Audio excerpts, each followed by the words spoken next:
Welcome to the Naavik Gaming Podcast, where it is our mission to explore the business and future of video games. We bring together the industry's brightest builders, investors, and thinkers to keep a pulse on current events, dissect emerging trends in games, share lessons learned, and have a great time. This podcast is also part of Naavik's growing ecosystem, which ranges from free and premium research to consulting and advisory services. For more information, visit www.naavik.co. This episode is brought to you by Heroic Labs, which powers some of the world's biggest games with its Heroic game stack. Its composable products are Nakama, the open source backend game server, Hero, the game development framework for all your live service game features, including the complexity of managing offline mode, Satori, the world-class live ops product for maximizing monetization and retention, and lastly, the Heroic Cloud to provide massive scalability. After nearly 10 years of operation, thousands of studios trust Heroic Labs to help them focus on their games and not worry about game tech or scaling for success. To learn more and reach out, make sure to visit heroiclabs.com or check out the link in the show notes. Now, let's jump into the episode. Welcome to the Naavik Gaming Podcast. I'm your host, David Taylor, and today we are discussing the integration of two of the biggest trends and acronyms in video games, artificial intelligence and user-generated content. It's a match made in heaven because when designing content creation tools for the masses, most platforms like Roblox and Fortnite Creative have to choose between accessibility, or how easy the tools are to use, and capability, the depth and power of the tool set. AI has the potential to give you the best of both worlds with Copilot technology enabling non-technical creators to write code, or 3D Gen AI enabling entire environments to be created from a single command line prompt. We're seeing a number of companies emerge that are taking advantage of AI in order to compete with UGC game incumbents like Roblox and Fortnite. Joining us today to help us understand the opportunities ahead are Vishnu and Peggy Wang, the co-founders of Ego, and Tabish Ahmed, the founder of Playroom. Welcome to the podcast, Yep. Awesome. Thank you. Thank you for inviting, David. Thank you. So I want to start things off just with a round of introductions. And one thing for the audience to know is that each of you previously, before starting your respective companies, were at Meta Reality Labs. So I was wondering, just as part of your introduction, if you could also talk about, what was the opportunity you were seeing from the Meta side that made you want to start your own company and not continue to do it at Meta. So let's start out with Tabish, maybe. Awesome. Hey, everyone. I'm Tabish. Thank you for the introduction. But again, I'm CEO and founder of Playroom, which is the fastest way to build social multiplayer games on the web, online, whatever you call it. I think one of the reasons why we started Playroom was one of the learnings I was having at Meta that, again, Horizon World's amazing for people to hang out on AR and VR stuff. But I remember we were pushing a bit more into the direction of like launching metaverse on the web. And it's like, why would we want to do that, right? Why, if you believe in AR, VR? But the idea was simple, which is distribution, right? You want to build something where people are actually playing and hanging out on. Web was the obvious choice. And when I look back, what's stopping us is building those massive worlds is painful. It's painful to build these kind of giant multiplayer systems that is working from day one. And if you go and ask anyone to build like small studio, it's tough to do that. So that was one of my insights that I was like, okay, if Meta wants to do it, then I'm sure many game studios also wants to do it. And maybe we can do something better there that actually simplifies the creation of that. But happy to dive more into it, but I will just, take a pause there so I don't take it over on introductions. Awesome. And before I do want to know more, just sort of how did you get to Meta? Maybe I focused the question too much on Meta. Like, tell us more about your background and how you got here today as well. Yeah, I mean, a bit more about, so when I was at Meta, just kind of touching back on it, I was a design head for the team called Embodiment Design Systems. So I was looking very much into the platform side of it. I worked around 2 years in that particular Horizon Worlds team. But even before that, so before Meta, I was at Google for almost 7.5 years, and I worked across many different domains, many moonshot projects, Google Glass, AR, VR, Pixel Watch.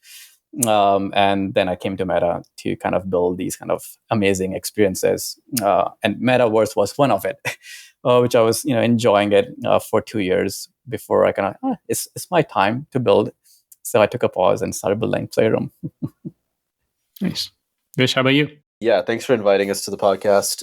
My background is originally in astrophysics. I was doing research and finding exoplanets with deep learning models in University of Toronto. Around the time deep learning became a huge thing, I recall sort of working with some of the early perceptron models to find exoplanets, and they were more performant than anything that was state of the art at that time, which was very impressive. And I started to get, pretty convinced that AI was going to be the future. One thing led to another, and I moved to the Bay Area, where I ended up at Facebook in AI research, and then eventually in Reality Labs. But the whole gaming thing came about because I actually learned to program making mods for video games as a teenager.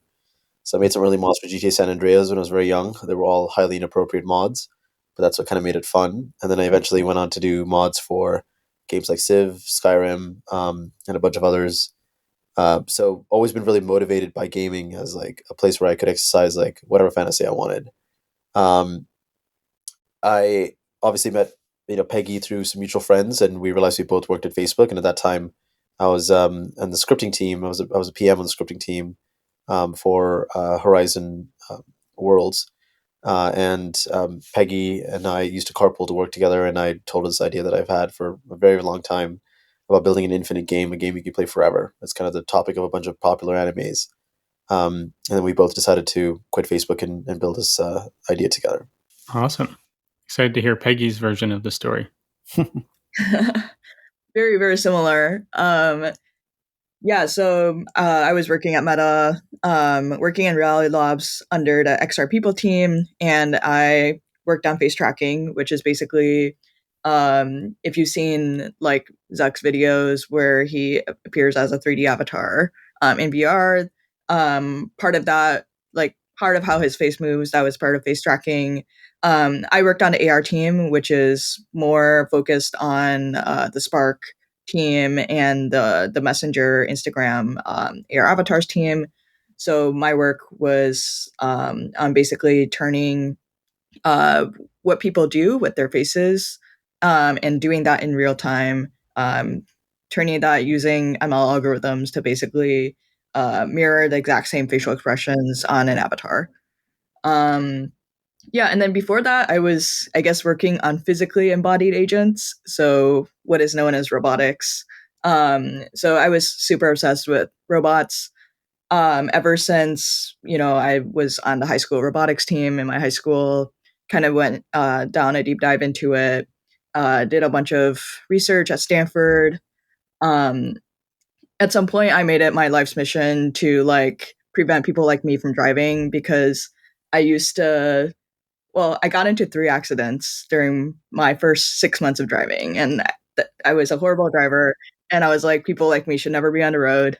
And that combined with my interest in robotics, where I was like, "Oh, like, I feel like autonomous driving is, like, the first application of robots and, physically embodied agents." I started doing research at Stanford on self-driving cars, and robotics, and then, some of my research was applied at Lift Level 5 on the behavior planning team, which is basically how the car makes decisions about how it drives. And then during a brief internship at Oculus, actually, on the VR team on ground truth depth sensing, I got super interested in the idea that you can actually turn the same principles of robotics and how robots make decisions into kind of more like 3D virtual embodied agents in the AR VR space.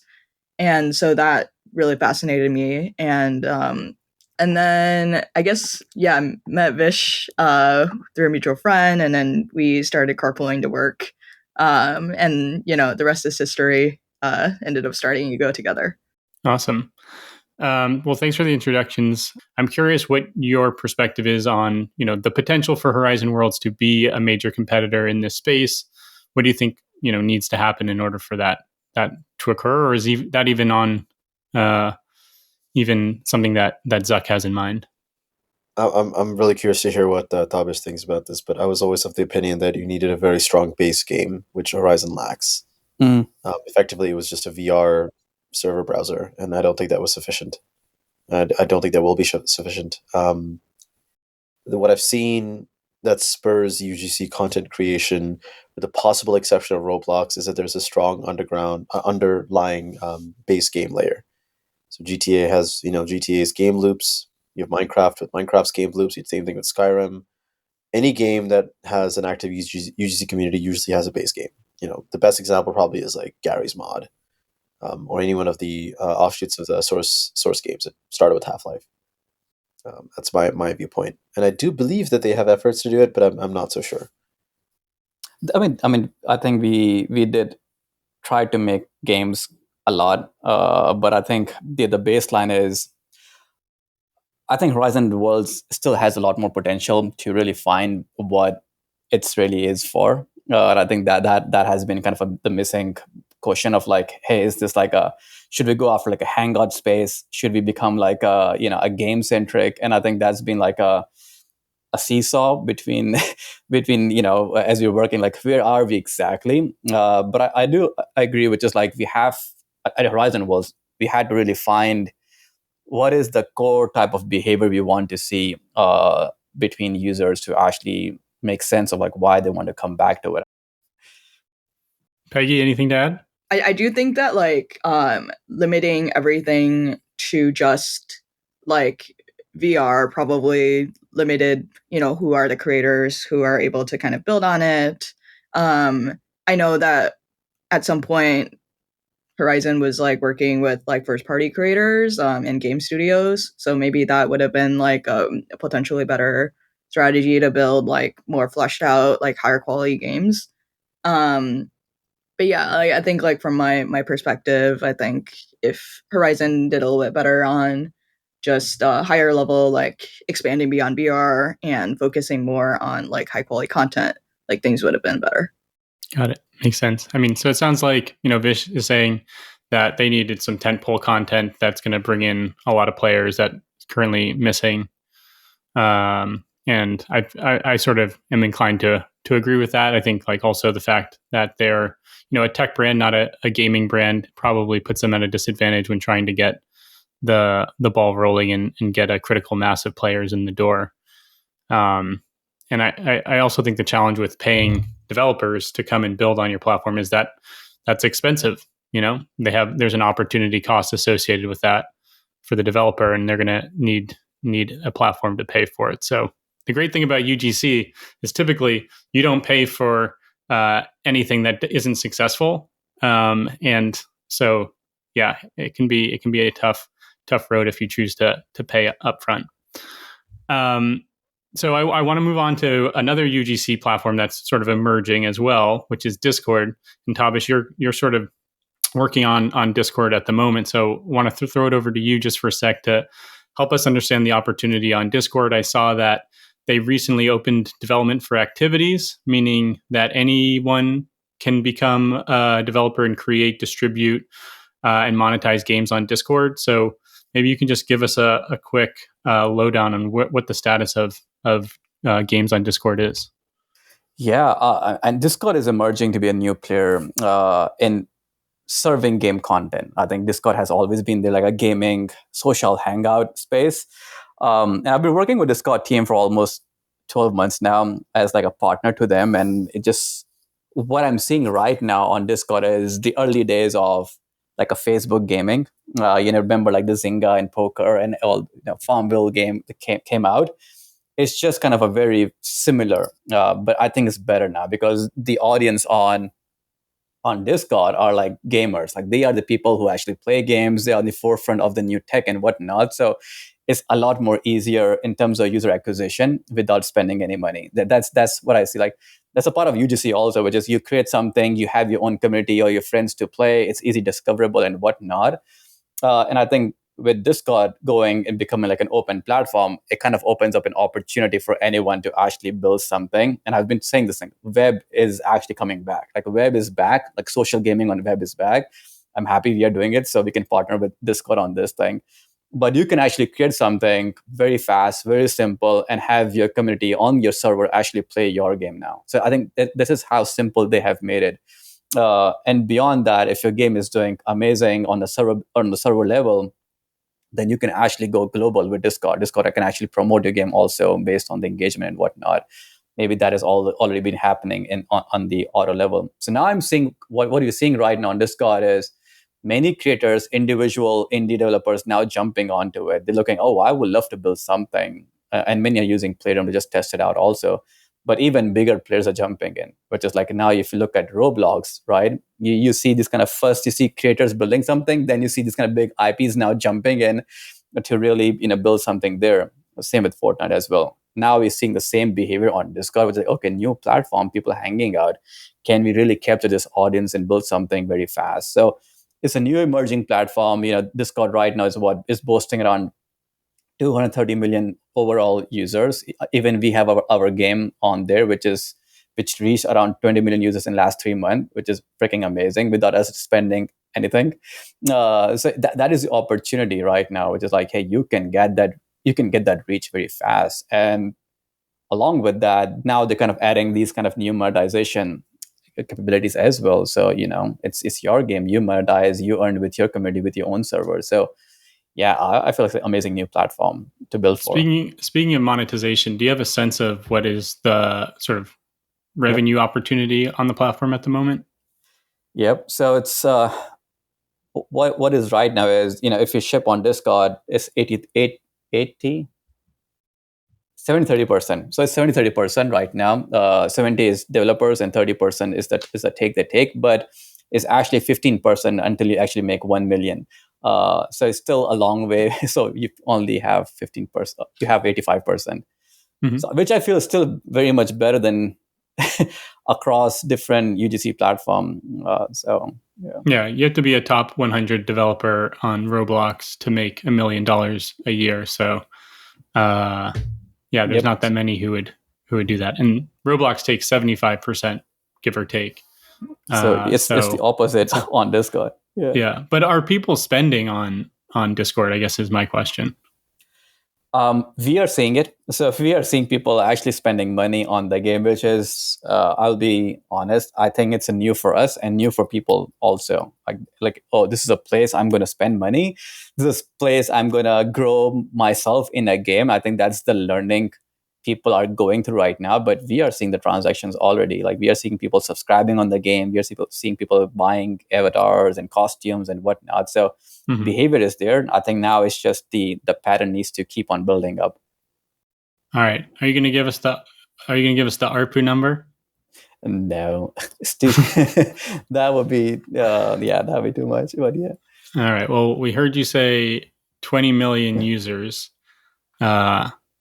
So we're not there yet. It's early. It's very early, okay. Right? All right. So thanks for just giving us an update on Discord. And I'm sure it'll come back up in the conversation. But I want to go towards the meat of our conversation around AI plus UGC, and just wanted to get each of your perspectives on what are the problems that AI plus UGC will solve for creators and for players. Yeah, I mean, I think one thing that I'm very passionate about is just like, especially kind of like seeing how tools like Cursor come out, is just like, I feel like AI just speeds up game development and creative processes by at least 10x, if not 100x.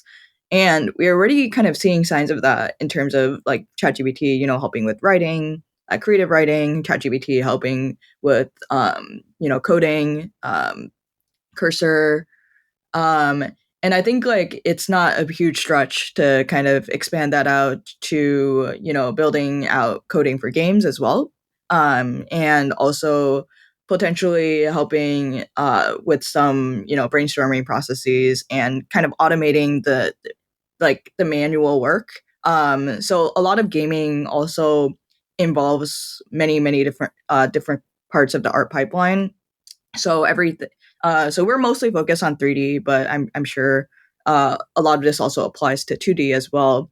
But 3D is one of the more complicated things because you have to do everything. You can't just like create the 3D model, that's already a hard part, right? Like before creating the 3D model, you actually have to do concept art.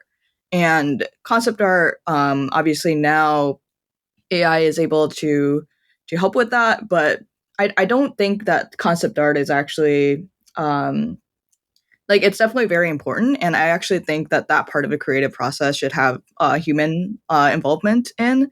I think it's like what is kind of downstream of that concept art and what is going into the actual game that potentially could be help more. So 3D modeling is really really time consuming. Um, and if you don't have the art skills, it could be really really hard to pick up. I think what's more than just 3D modeling, though, is even when you have a human artist make 3D models, a lot of work actually goes into after creating that. So one is just like optimizing LODs, so level up details, basically having several different versions of the 3D model from anywhere from like a low poly version to a high poly version for kind of different levels of distancing in games. That is typically more manual, that has become more automated in recent years. Um, if there's any sort of things that go on top of the 3D model, like texturing, which is basically making like skins on top of the 3D modeling, visual effects, sound effect, like not really sound effects, visual effects, collisions, and also animation, rigging, all the complicated character stuff. That is all a lot of manual work that artists have to do kind of over and over across like different varieties of objects that I think like, yeah, AI helping with, you know, texturing, UV unwrapping, auto rigging could help, speed up a lot of the parts of the game development process. Yeah, I'd actually split this up into like the three different stakeholders in this picture. Like there's sort of your AAA game devs. There is creators like the people who create simple content in Roblox and Minecraft and mod games, and there's sort of the end user who plays an experience. And for each of them, AIGC represents a different thing. I think for your average AAA game developer, AIGC right now is not super interesting because it's not really like quite there, right? They're not going to replace an artist pipeline with 3D AI generated content. It's just not there. What could be interesting though, and what we're seeing is this idea of like generative agents, right? Agents that are essentially embodied large language models that could increase retention in games. And the more UGC you allow creators to create in a game, the more retention you get. And that's important for big publishers. For the creators, like everything Peggy said is 100% on point. But I think like the fundamental takeaway is like it reduces your time to impact. Like, hey, I want to build this. Oh, it's built. I want to write this module. Instead of having to spend a weekend doing it, I can get a transformer model to write it for me, right? And I can test it. And I can have an agent play test the game for me, which is very interesting. And then for the end user, a companion in a game that feels human-like is awesome. Custom game modes that are made by just random creators in the marketplace extends your sort of shelf life of a game, so you get to keep playing the game. Like I played GTA San Andreas for like so many years simply because there was a vibrant modding scene, right? The thing I'll note though is that just because there's more generated content and AI makes it easier to generate content, that doesn't necessarily increase the quality of the content, and that's still going to be true. I think it's still going to be a small minority of users who are going to have the best content that people want to actually play, and taste is still pretty rare. It still follows a power law. So yeah, that's kind of the way I'd frame this. So from my side, I think the Peggy was touching on that part in the beginning, which is I really like the vision of giving power in the hands of anyone to actually create something out of it, right? So I think the beauty of AI is, and I feel like if Roblox or Horizon or any other company does that, if you can really make anyone build a world and experience by just saying, that would be amazing. But it actually requires a lot of work behind the scene to make it happen. Right. So Bitmagic is a good example here, where they have created their own system. Again, I've not seen it too deeply, but they have created their own system where anyone can come in and they can just say something and the world starts building up, right? But even achieve that, they had to build a lot of the system behind the scene to actually act on the AI to happen. And I don't think AI can just do anything if there's not a system behind it to make it happen. I remember in the early days of even Playroom, we had built this kind of editor that you can create these kind of simple mini games like trivia or whatnot through just AI. You talk to AI, the whole game comes out of it, and it was amazing to see that thing happen. But I was like, what is beyond that? To push it beyond that, I need to have lots of templates, a game systems actually working with the AI to push it out, and then we would have to train on our code base and our data. So since then, from there on, we kind of pivoted ourselves like, hey, we will become more like a content company than serving a tool company. So now Playroom is more towards like, how can we leverage what exists today in the AI ecosystem and provide the better content in real time on the gameplay. And a good example of that would be the game we also published called Led by AI. It's kind of I would say still very much like a user generated content in the game, because people have to talk to AI to get the content out of it.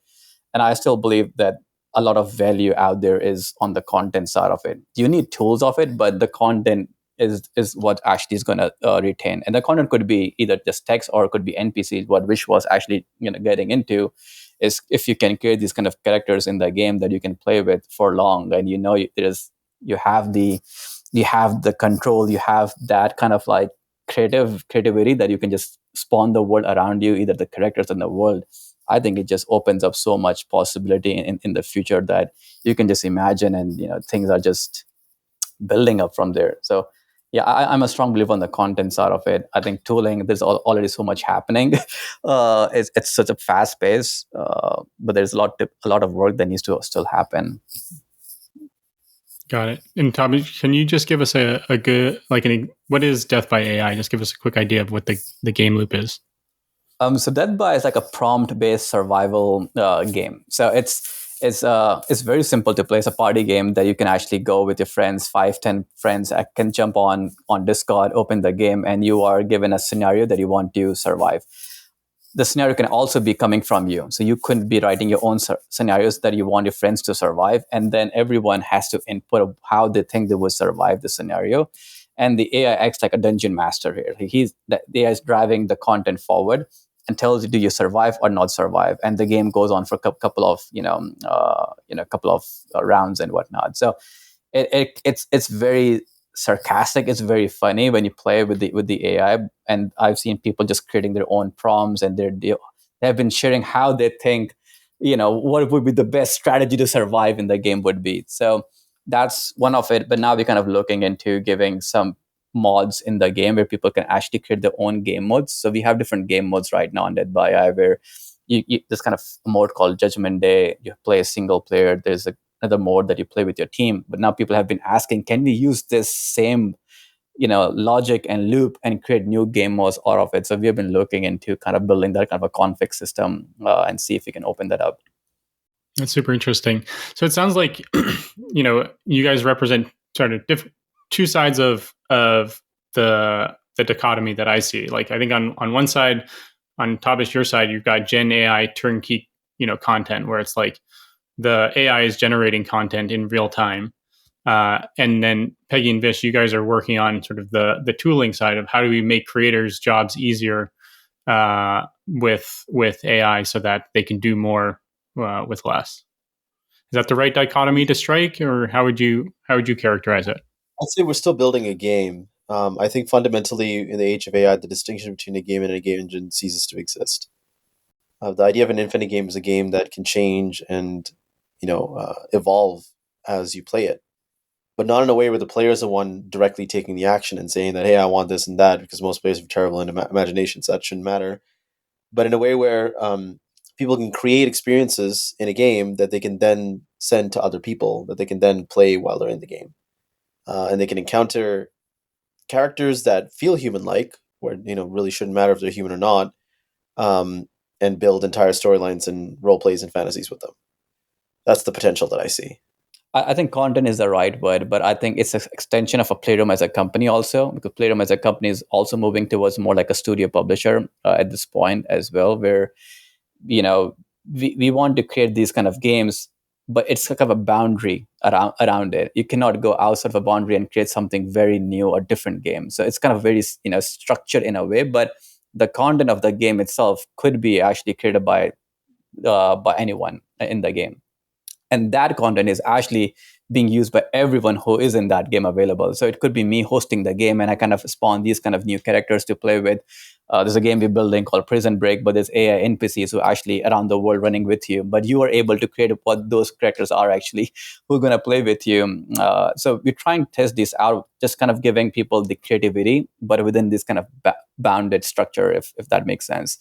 We're not saying like, oh, you can create your own world. It's going to be a new prison, a toy prison, or like, a sci-fi prison. No, we're not going that far ourselves. It's just like, can we provide much more like a frame for them to play with? Cool. Peggy, anything to add? Yeah, I think like maybe just like echoing what Vish said is just that I think in the future we're gonna see like with the infinite game, we're kind of able to see both users kind of use AI tools to speed up their creative workflows, but also potentially the AI agents themselves procedurally creating entire like worlds, characters, gameplay models, etc. Um, it's not there yet, but I think with the pace of AI and ChatGPT and all these other new research that's coming out, it will be there in a couple of years. I'm looking forward to it. I want to shift the conversation a bit to talk about the sort of entrepreneurial experience. I know that AI plus UGC has both of these topics independently are hot topics in the VC world and in the entrepreneurship world. Would just love to get a sense of your entrepreneurial journey. What's it been like to launch a company in this space? Yeah, I think it's been really fun. Like I've always wanted to build this company since I was a kid, so it's kind of like a wish fulfillment type thing, and I'm very lucky to have such an incredible founder like Peggy to build it with. But in terms of like, the sort of day to day of being a founder, yeah, it's pretty hard, dude. building in games is incredibly hard. It's probably the hardest category to fundraise for outside of maybe hardware. Now hardware is kind of having a renaissance. So gaming is a very challenging sector to find VC money for. That said, we didn't really have too much of a hard time, even for our pre-seed. We raised about $1 million odd from Pair VC and Boost VC, and then post that, we kind of like had a minor pivot from like VTuber worlds to like just building the damn game, and we joined YC, and then post YC, we just raised $6.7 million round, led by Patron. Nice, congrats. So thank you. Yeah, we haven't officially announced it yet. I mean, it's out there, but we're going to announce it during GDC just to sort of hype up some of the stuff we're building. But I think you might have just officially announced it. Announced it. I guess so. This is recorded. Yeah. Well, there you go. But for us, like, we really only spoke to people whom we knew understood the vision, right? And it's not an easy. I actually would say it's an easy vision to communicate for those who get it, which is like the idea of an infinite game is every gamer's like holy grail, right? They want to go back to those first moments they played World of Warcraft and they got on their mount, and they did a raid. All of those moments are like crystallized, and we haven't had those kind of gaming experiences in quite a while. And I think AI UGC actually unlocks that again. And I think like the problem of MMOs, because this cold start problem gets solved by agents. So it's actually the best time to be building in the space because the technologies is giving us the ability to do so. So for us, like when we communicate that vision to a certain type of people, they get very excited because they've been thinking about it for a while. They've always wanted this. So for us, like the fundraising side has been thankfully like not too bad. I mean, fundraising is always kind of arduous and strenuous, but for us, I feel like we got pretty lucky with the partners we found. Got it. And just one clarifying question I should have asked at the beginning, but how are you and Peggy dividing your roles? How are you each spending your time on this entrepreneurial journey? We both spend way too much time replying to emails. That's for sure. I feel like for both of us, like it's just part. Yeah, it's But robot AI can CEOs, solve that for us. chief emailing officer type vibes. So Peggy's CTO, I'm CEO, but effectively, like, I think there's quite a bit of overlap between what we do. Well, we had a lot of overlap in the start. Now there's a lot less because I think we've got a larger team now. I think roles are getting a little bit more defined. But with every decision, I think we're still very tightly looped in with each other, and even with the team in general. I wouldn't say we operate necessarily in consensus, but more like we do tend to field our ideas and our strategy with the rest of the team, and we do spend a bit of time trying to figure out if everyone's aligned. It's like a tractor beam. We just want everyone to be like laser focused and 100% committed to the path we take. Um, Mhm. so for us, like, I think in terms of role division, um, Peggy sort of leads that technical side of the team. Now I'm more on the product and strategy side, and both of us do way too many emails. That's the way I put it. That is definitely one thing that we want AI to solve is just automate all emails. I The get best. that. I'm sure there are like a couple of tools already out there that you can just Yeah, we'll use try. to They're pretty reply back. mediocre. AGI truly arrives when that problem is solved. So AI executive assistant. Well, you could also just not take VC money, and then you wouldn't have all these emails. the VC emails are the least of our problems.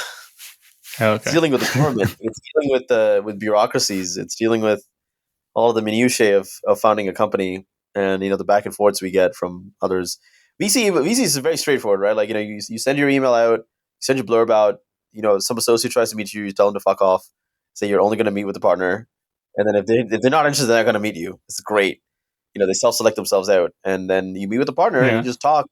That's it. It's relatively Now straightforward. there's some good advice. This is the advice that people signed up for. Yeah, don't waste your time. Like, no Yeah. shade to associates. I know you guys have a tough job, but serious founders who have serious rounds that are coming together quick will only want to talk to the partners. I know there's a lot of controversy in the VC sphere about this, but yeah, let's be real about it. If you can't write a check, if you don't have check writing ability, there's no point talking to you. Seriously. Yeah, I would say like one word to all my VC friends who are in the community is like try not to waste founders' time like by just like reaching out or whatever, just trying to get info. Or I mean, there's some more malicious takes where it's like Yep. they're trying to reach out to founders to get info on their competitor or because the founder is a competitor of one of their portfolio companies, which is like really bad behavior that we've sadly encountered, as I'm sure many startup founders have. But yeah, just I don't know, like be. I don't know if it's the same word to kind of be more ethical from VCs, but like that would hopefully make the field a lot better in terms of having I think the best way founders. is just to tell the founders, yo, like, if you're not raising, there's no reason for you to talk to VCs. There's no reason for you to go to parties. You don't need to build a relationship. None of those things exist. If you're a hot company and you got cool shit you're building, the money's going to come to you. They're going to come knocking at your door. And then when they come knocking and you're not racing, you say, sorry, nice to see you, but come back to us later. I will plus one on that. So we were not an AI company in the beginning days, right? So we had a tough time. We had a tough time kind of fundraising. We had a baby pre-seed, sorry. And we were just building, bootstrapping with this kind of little money that we got until recently when, our kind of game, we kind of started jumping a bit more in AI and we had a game that has lots of traction now. The story has changed. The story has definitely changed for us. But I think that is because we have attraction also. Now we're kind of part of A16Z speedrun also. And now we're going to officially kick off our fundraising for seed. So that is actually happening as we're talking also. So, we have been very frugal with our spending and with what we got to build this company. But now, with everything, this company is moving towards in a much more high pace. Now, we have that leverage to kind of talk to who we want to talk to, so which feels good for now. That was a different story a year back for sure. And gaming genre, I think, you were right. Like gaming genre is freaking tough. It's a hard sector to raise money in. it's a very tight knit community also. So everyone knows everyone. So you know who you're talking to. You cannot just say like, "Oh, I talked to that person." Oh, you told them. Then you're going to talk. They're going to talk with that person. That's for sure. It's just. But yeah, I think AI does help a bit, but you need to have solid traction or a kind of a tech behind to prove it. You cannot fool for too long. Did you notice a change in the winds when you became an AI powered company? We definitely did. Uh, Not so. Again, we have always been very much like, hey, AI is kind of an add-on to the company, but the real problem you're trying to solve is the social gaming. We want to build more social games, and AI happens to be helping us in creating those games faster, and whatnot. So it's always been that story. But I mean, yeah, the game and becoming more AI focused a bit definitely helped right now. But it's dying down also. So it's you have to be careful of how long you can use that word with your company. Yeah.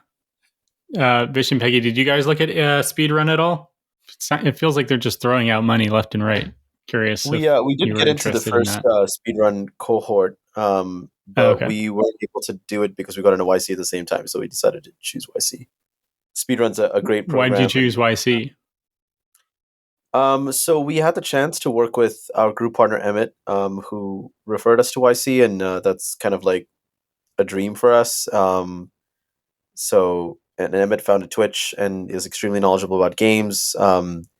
We just wanted access to that, and also I just really like the YC community, and we didn't want to be the first group to go through speedrun. Kudos to all the people who did, but they're kind of figuring out the program, and we imagined that there would be some growing pains. So we chose to do YC instead. But it's not like there's no shade on the speedrun program. It's probably one of the best accelerators, definitely the best in gaming. So they're doing some really cool stuff, and I've seen some incredible companies come out of it. So yeah. Nice.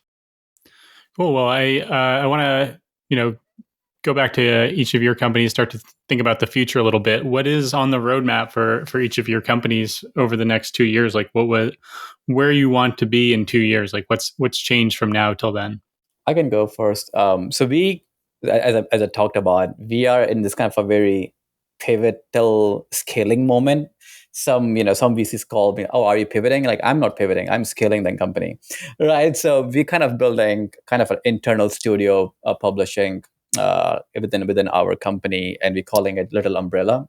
So we will be announcing that very soon. So as Vish came out with his round news, I will be coming out with that news as well after Speedrun Demo Day that is happening next week. That we're kind of building studio publishing, and we're going to go all in on Discord for a while. So we're gonna build 3 more social AI games actually. So we kind of expanding on what we have built so far. We're gonna be building a lot more social AI games for people to play, enjoy, have fun. Again, this got amazing community. They know AI games, so they're willing to spend also, which is good. They know AI costs money, and they're willing to spend money. So sure, we're gonna give you more better experience now.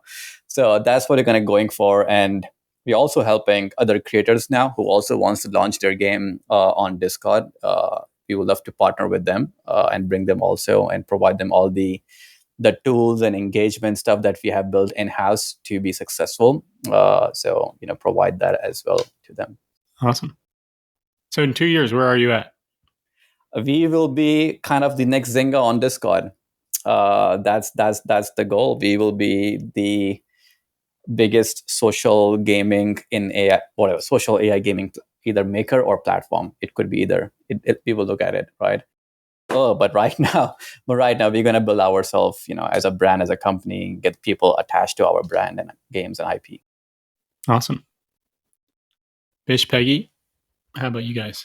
Yeah, so I think there's a couple of interesting things we've seen with some of our agents, where when we allow these agents to write code into the game engine, they start to get sentient and like do strange things, and they start cheating and like trying to escape the I simulation. think I saw a movie about this.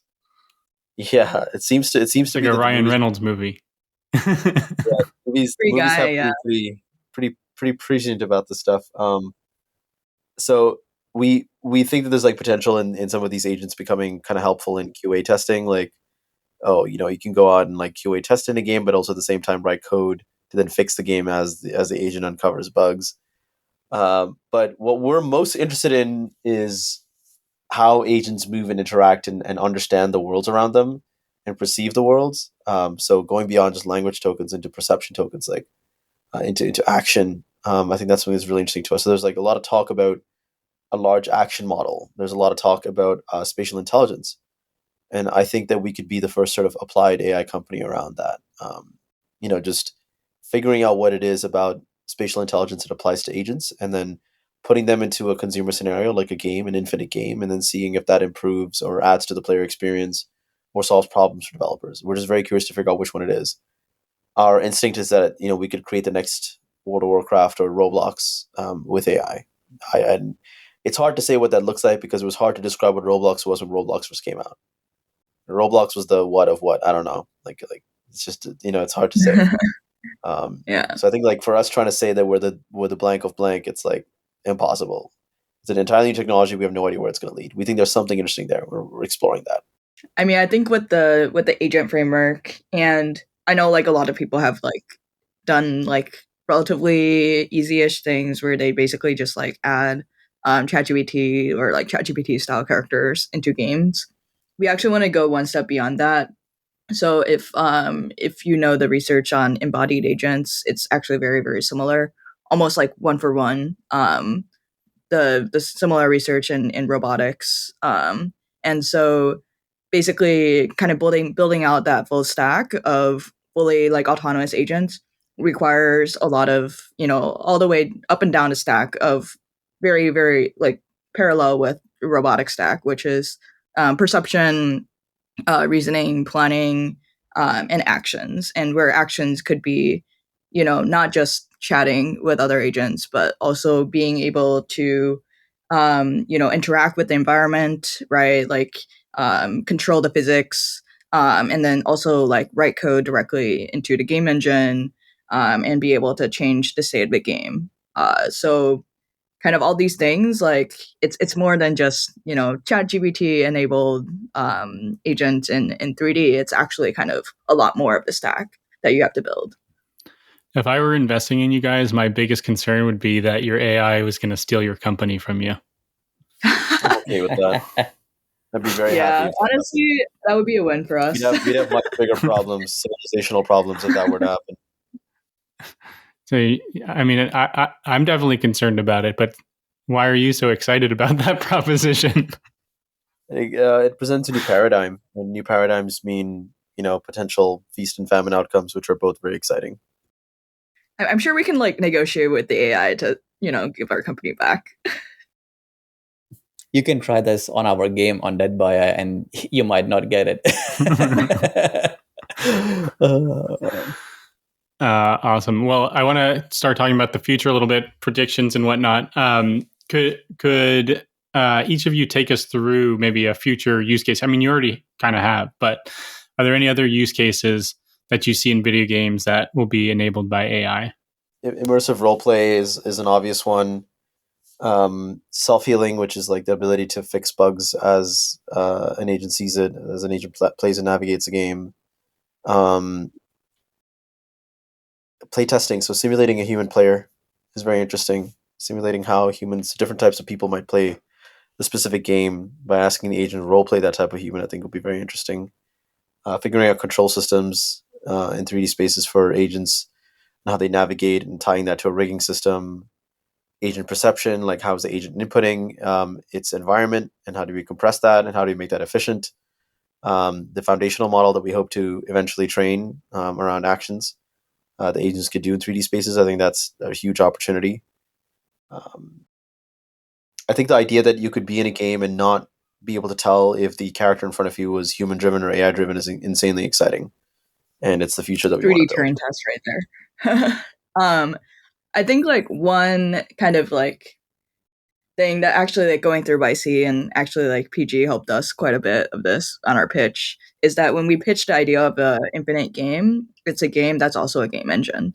And what's interesting in the age of AI is that one, you can do both, but two, you kind of have to do both, because in order to build out this vision for an infinite game, you actually need an AI game engine, which is basically, have a game engine that procedurally generates, levels based on your personal play styles or player experiences or your player preferences.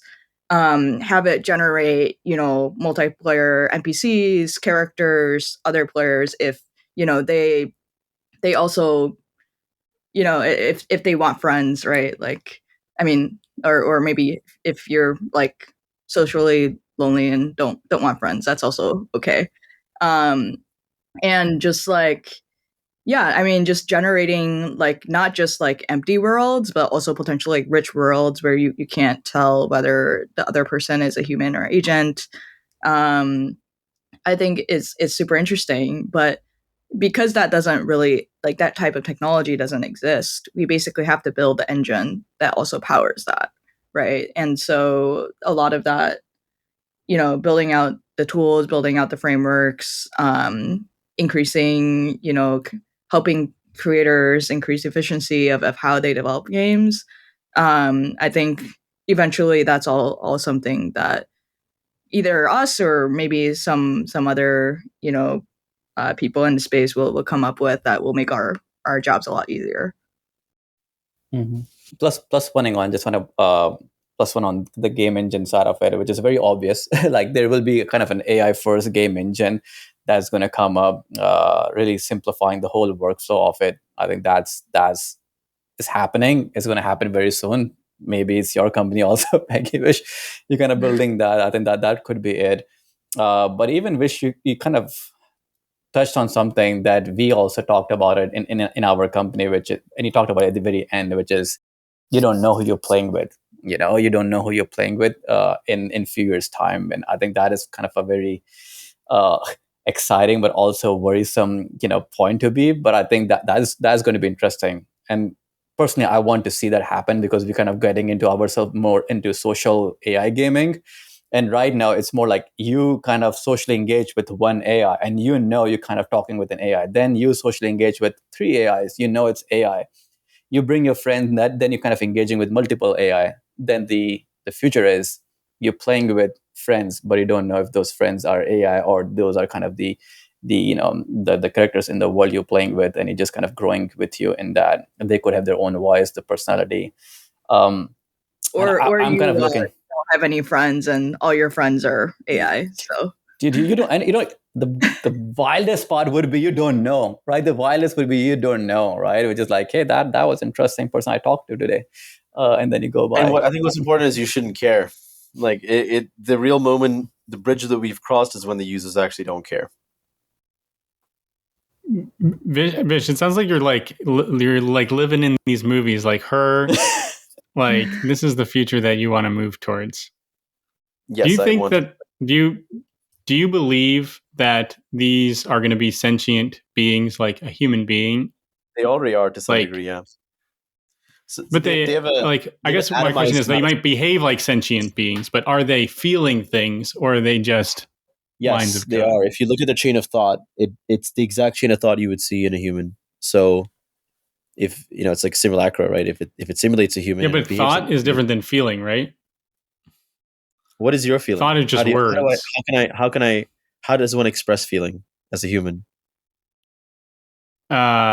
You could describe it as like, I feel a pit in my stomach. I'm like, right. Words. But I'm just describing the feeling. I'm not able to like actually transmit the feeling. Yes, but for me to understand it as a second party or a third party, you have to either I observe some sort of reaction in your face, or you use words to explain it to me that I made you feel a certain way. That's the same thing with AI. Like I don't doubt your sentiment. I think the difference is that in the case of AI, it would just be repeating something that it heard somebody else say, but it's not actually feeling that way. Then we come to models of cognition, right? Like I think that's pretty much all of cognition is we learn things, we get these things, like since we're kids, our brain's a bucket and we get filled with things, right? We get filled with cultural context, we get filled with literature, we get filled with our parents, we get filled with some level of nature versus nurture, we have no idea. But there's things that are put into our bucket head that we then draw on to speak the languages we speak, to communicate the thoughts that we have and the feelings that we feel. We're doing the same thing.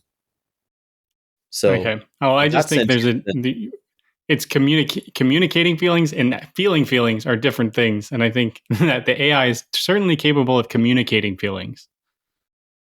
I think it's still feeling it.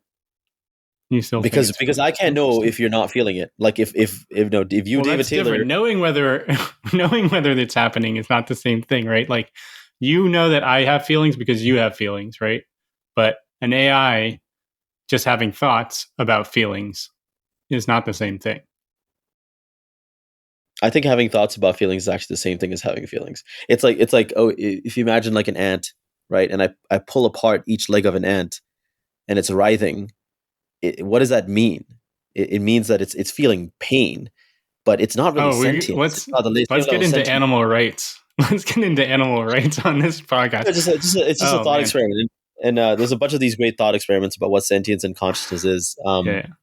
And I was a student of as a philosophy major. Oh, you're a philosophy major.